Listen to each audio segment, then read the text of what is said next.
Hai guys, welcome back to 22 Stories. Sebelumnya izinkan saya untuk meminta maaf terlebih dahulu karena sudah lama absen dari dunia per-YouTubean dikarenakan saya sedang beranak pinak dan sibuk mengurus tugas negara. Langsung aja, di video kali ini aku mau merangkum film yang diangkat dari kisah nyata seorang pembunuh bayaran paling keji tapi sangat menyayangi keluarganya. Penasaran? Di awal film, kita akan diperlihatkan seorang pria brewok yang sedang diwawancarai mengenai pembunuhan yang ia lakukan. Pria inilah yang kisahnya akan dijadikan film yang akan kita bahas kali ini. Awalnya kita akan diajak flashback dulu waktu si pemeran utama yang bernama Richard Kuklinski atau biar gampang kita panggil aja Kulin. Waktu itu tanggal 29 April 1964. Kulin terlihat sedang kencan buta dengan seorang wanita yang bernama Deborah. Deborah lalu membuka percakapan dengan menanyakan pekerjaan dari Kulin. Kulin mengaku bekerja sebagai pengisi suara film animasi Walt Disney. Really? Setelah kencan buta, Kulin pergi bermain biliar bersama teman-temannya, Terry, Dino, dan teman Terry yang bernama Earl. Di sana Earl malah menjelek-jelekan Deborah, dan saat itu Kulin yang lagi bucin pun mulai naik darah. Saat Earl pulang, Kulin yang bucin diam-diam mengikuti Earl dari belakang dan tiba-tiba First Blood oleh Kulin.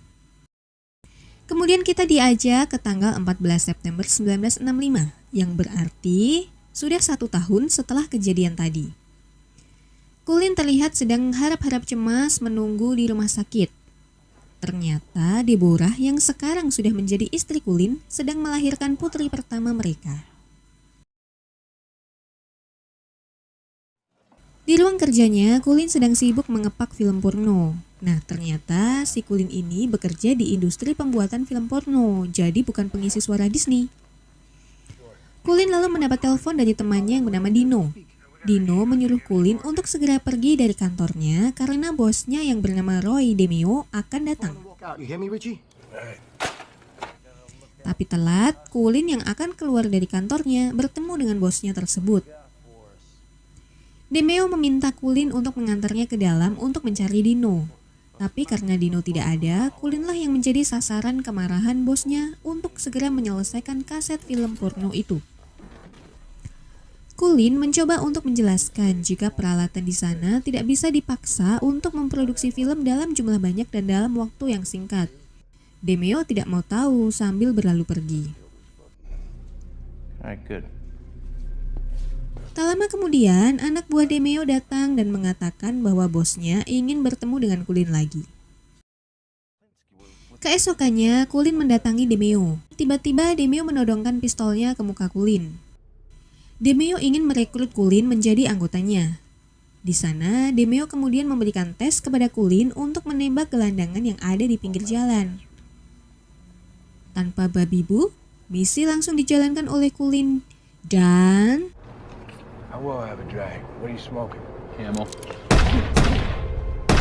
peluru menembus perut pria malang itu. Setelah misi berjalan lancar, DeMeo kemudian memberikan imbalan kepada Kulin dan akan diberikan tugas-tugas selanjutnya. Satu persatu tugas dari DeMeo Kulin lakukan dengan mulus dan lancar.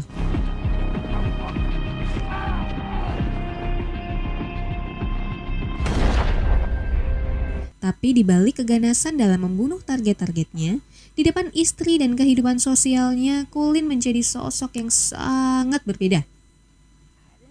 Dua kepribadian ini Kulin jalani hingga 10 tahun lamanya.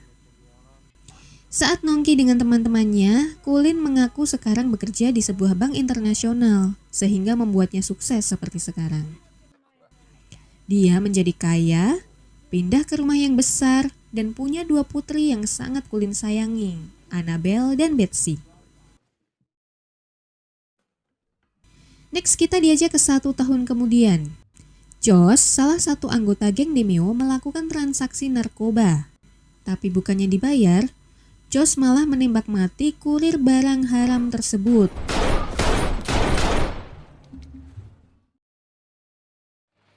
Beberapa hari kemudian, sesampainya Josh di base camp, Demeo ternyata sedang ada tamu yang bernama Leo. Leo menyampaikan kabar jika anak buah Demeo, si Josh itu, sudah berbuat onar karena menghilangkan nyawa orang lain dan meminta Demeo untuk bertanggung jawab. Di tempat lain, terlihat Colin sedang bersiap-siap untuk mendatangi korban selanjutnya. Saat dia sedang mengeksekusi korbannya, ternyata ada saksi yang seorang wanita melihat perbuatannya. Colin yang anti membunuh wanita membuatnya enggan untuk membunuh wanita tersebut. Colin lantas mengajak saksi itu turun dari kamar korban. Di sana mereka bertemu dengan seorang pria berambut gondrong yang menyuruh mereka untuk segera bergegas. Sesampainya di luar, pria gondrong ini sudah menunggu Colin dan menyuruhnya untuk masuk mobil. Melihat ada kesempatan kabur, tanpa pikir panjang saksi pun melarikan diri. Di dalam mobil, mereka pun akhirnya berkenalan. Laki-laki gondrong ini bernama Robert. Ternyata Robert juga seorang pembunuh bayaran, guys. Robert kemudian meminta Colin untuk menghabisi saksi karena bisa membahayakan reputasinya sebagai seorang pembunuh bayaran. Tapi Colin menolak karena dia spesialis pembunuh laki-laki, aka tidak membunuh perempuan dan anak-anak. Colin segera menodongkan pistolnya ke arah Robert jika dia tidak menghentikan mobilnya. Dengan tembakan peringatan, akhirnya Robert pun menyerah dan pergi. Malamnya, Demeo dan Colin sedang asik menggibah berdua. Ternyata, Demeo tahu kalau ada saksi mata dalam eksekusi Colin yang terakhir. Demeo tidak mau jika ada saksi mata yang dibiarkan lolos karena bisa membahayakan dirinya. Maka dari itu, Colin diberhentikan dari pekerjaan kejinya.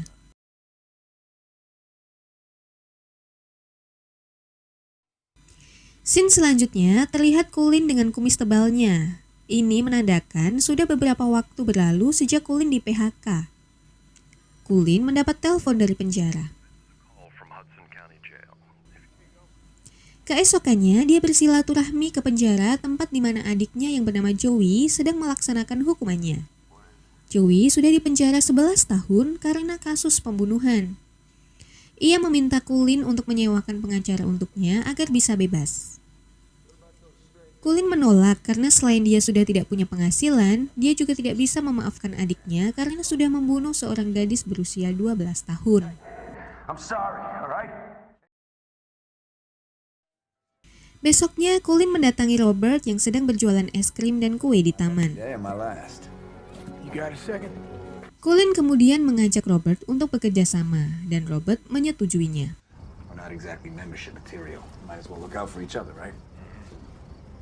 Hari demi hari mereka lalui dengan mengeksekusi korbannya dengan memutilasi dan membekukannya. Like 2 years since we laced this fucker's steak? Shit, I give you 2 months, you're gonna be bored out of your fucking tree.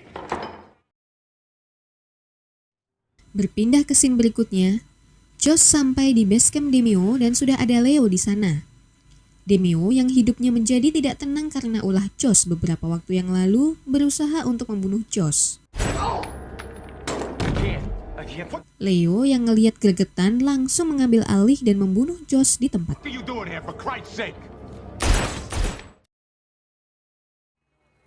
Di sebuah bioskop pemutaran film yang dibintangi oleh Maria Ozawa, datanglah Leo menemui Robert. Leo meminta Robert untuk membereskan anak buah Demeo, tapi dengan syarat kematiannya harus bersifat alami, seperti serangan jantung atau yang lain. Leo berjanji akan memberikan upah $40.000 plus bonus $10.000 jika rencananya ini berjalan mulus. Kemudian Robert dan Colin menyusun rencana untuk menghabisi korbannya dengan menggunakan sianida agar terlihat alami. Malamnya di sebuah klub, Robert dan Colin mulai bersiap mengeksekusi korbannya. Sambil joget robot, Colin mendekati korban dan mulai melancarkan aksinya dengan berpura-pura bersin. Seketika, sang korban pun jatuh terperosok. Saat keluar dari klub dengan terburu-buru, Colin bertemu dengan temannya Terry. Terry malah mengajak Colin untuk mengobrol dan meminta pekerjaan dari Colin. Karena setahu Terry, Colin sudah sukses bekerja di Brooklyn.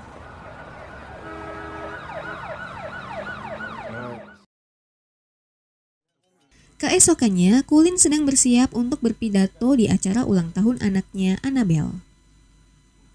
Namun di tengah-tengah kemeriahan ulang tahun Annabelle, datanglah dua orang tamu tak diundang yang menyampaikan bahwa Demio ingin menemuinya. Hey, Richie. What the fuck are you doing here? Roy wants to see you. I don't give a shit. Masuklah Cullen ke dalam mobil Demio dan langsung disambut dengan hadiah todongan pistol dari Demio. Hey, do you mind moving down the block, my dog? Ternyata Demio mengetahui siapa dalang di balik pembunuhan anak buahnya di klub malam kemarin.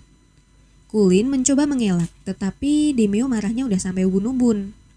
Dan ternyata Terry lah yang secara tidak sengaja menjadi informan Demio, sehingga akhirnya Demio tahu siapa pembunuh anak buahnya. Tapi untunglah Annabelle datang menjemput ayahnya itu.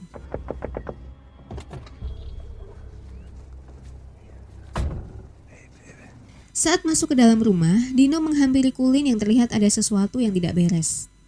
Cullen terlihat marah tapi mencoba menahan emosinya karena ada anak istri dan keluarganya di situ. What's going on? It's okay. Are you coming back to the party? Sweetie, come on. Tibalah hari di mana Cullen memberikan pekerjaan untuk Terry. Kalian ingat kan, Terry pernah minta pekerjaan kepada Cullen sewaktu bertemu di klub malam? Tapi ternyata itu hanyalah jebakan yang dirancang oleh Cullen. Terry menghembuskan nafas terakhirnya di tangan Cullen. Then you keep your fucking mouth shut. Saat Cullen sedang berkumpul dengan keluarganya di hari Natal, tiba-tiba dia mendapat kabar dari Robert jika Leo hanya memberikan upah sebesar $10.000 saja, dengan alasan aksinya diketahui oleh Demio. Tak terima dengan hal itu, Cullen pun mendatangi Leo. Di dalam mobil, Leo masih saja ngeles dan tidak mau membayar Cullen sesuai kesepakatannya. Cullen yang temperamental tentu tidak terima dengan hal ini. Dan yang terjadi selanjutnya...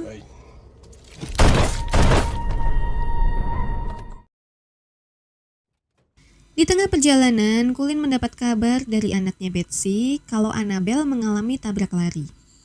Karena keluarganya diganggu, Cullen pun mulai emosi tingkat tinggi. I'm gonna find out who did this. Dia kemudian janjian dengan Robert di taman. Ternyata keluarga Robert dan Cullen sama-sama terancam.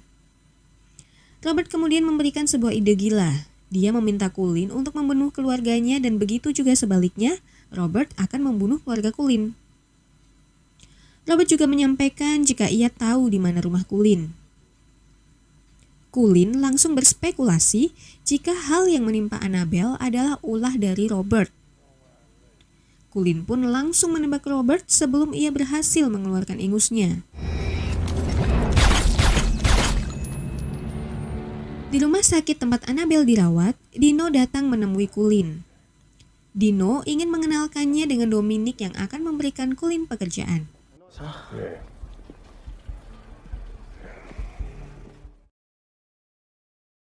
Saat bertemu dengan Dominic, Cullen ditanyai mengenai cara kerja sianida. Cullen pun membagikan ilmunya selama bekerja dengan Robert dulu. Dengan Dominic, Cullen akan bekerja sebagai kurir kokain. Kemudian kesepakatan pun terjadi. I'm Polish. I work for everybody. That's good. Di rumah, Cullen sedang bersiap dengan sandwich spesial rasa selai sianida. Melihat ada kucing di dekatnya, muncul ide untuk memberikan selai sianida tersebut. Hal ini digunakannya untuk mengetes apakah benar yang Dominic berikan adalah sianida atau bukan. Tetapi, ternyata kucing tersebut tidak mati. Cullen mulai curiga ada sesuatu yang gak beres nih.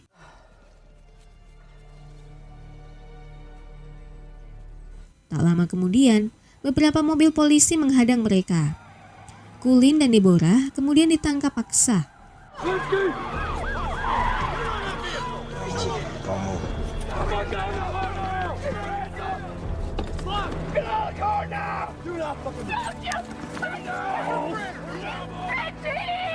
Saat Cullen sudah berada di dalam mobil polisi, terlihat Dominic di sana. Ternyata Dominic ini adalah seorang agen.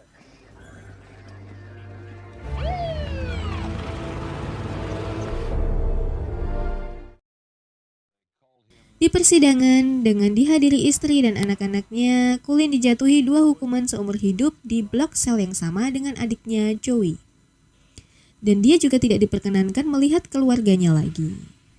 Bukankah ini hukuman yang sangat berat bagi Cullen yang sangat mencintai keluarganya? Di tahun 2006, Cullen menghembuskan nafas terakhirnya di penjara, dan film pun selesai. Dengan berakhirnya film ini, maka berakhir pula videoku kali ini. Jangan lupa untuk subscribe, like, dan share biar kamu gak ketinggalan sama videoku selanjutnya. Bye-bye.